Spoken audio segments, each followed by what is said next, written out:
This program provides education, not advice. Sponsors pay a fee for endorsements and interviews. See the truthayf.com disclosure page for details. This is where technology, innovation, and personal finance come together.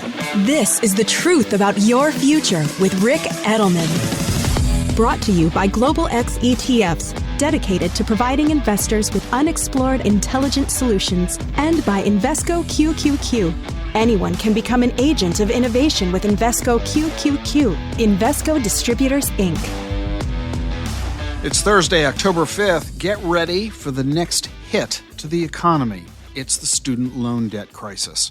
Because of the pandemic, it's been nearly 4 years since anyone has had to make any payments on their student loans.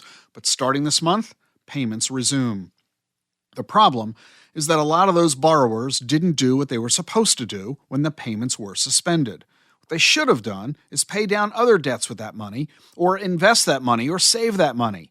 That was why the government said you don't have to repay. But instead of doing that, tens of millions of these people simply spent the money on other things. The money they were spending on student loan debt got spent elsewhere.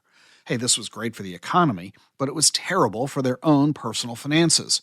And a lot of them got into new debt. They bought cars. They borrowed against credit cards to pay for vacations and clothes and dinners and whatever. And now that their student loan payments are restarting, they don't have the ability to pay those loans. They're busy using their income to pay for the other stuff they've been buying over the past 4 years. And besides, Joe Biden kept telling everybody that he was going to forgive their student loans. And these people took him literally.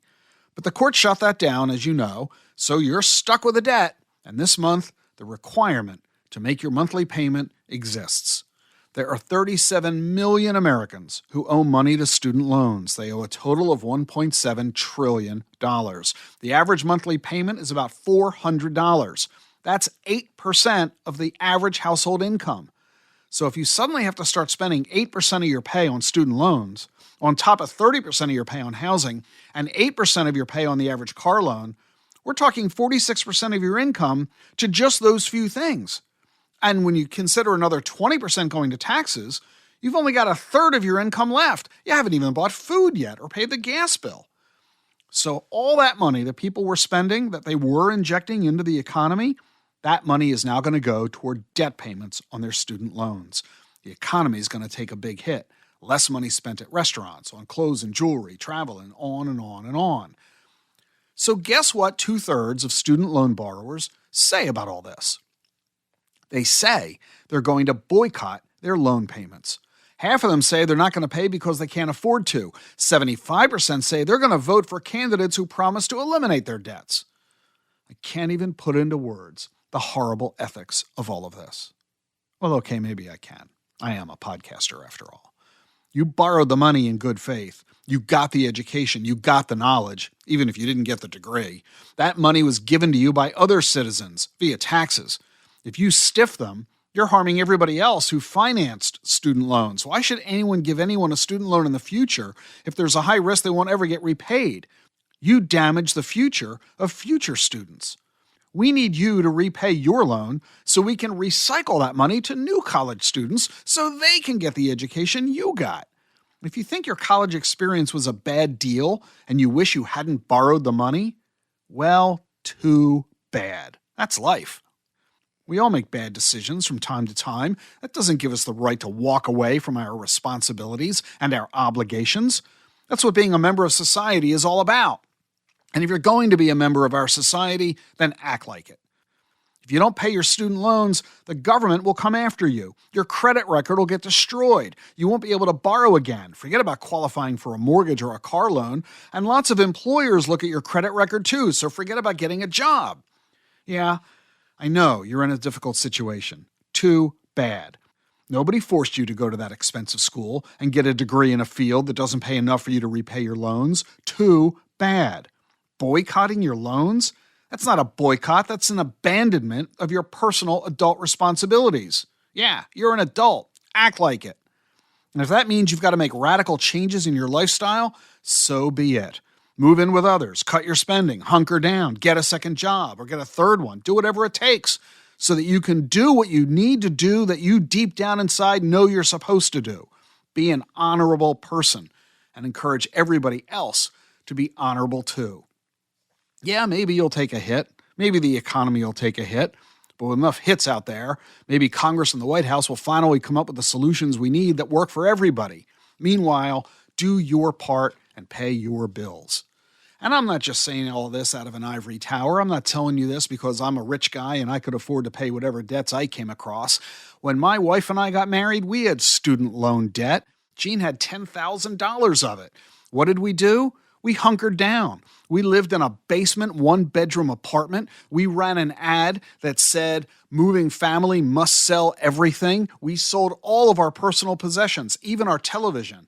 And we worked our butts off. At one point, between the two of us, we had 9 W-2s. Not afraid of hard work in order to raise the money we needed to pay our debts. We lived on cash, the little bit of cash we had. At one point, we spent only $25 for the entire week for food. We had no furniture in our house for 4 years, didn't own a television for 4 years, and we never spent any money at all. We discovered pretty quickly there's a lot of great things out there perfectly free. Parks, the public library, the communities that offer a lot of free entertainment and social environments without having to spend any money. You do what it takes. And what we discovered is that our relationship got closer. Instead of being distracted by all the opportunities in electronic media today, Jean and I focused on each other. We grew to not miss that television at all. And by the way, not watching so much TV, or in today's world, not paying attention to social media, we weren't being bombarded by advertisements on a every moment basis. We weren't being encouraged to spend money that we didn't have. So yeah, we did it. And I know that's how you can do it too.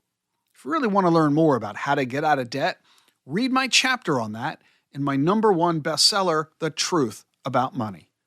I'm not here to beat you up. I'm here to help encourage you to do what you know you need to do. We did it, and that means you can do it too. You're listening to The Truth About Your Future. I'm Rick Edelman. You know, you understand stocks and bonds and real estate, and you know how to evaluate them. You know how to choose among them.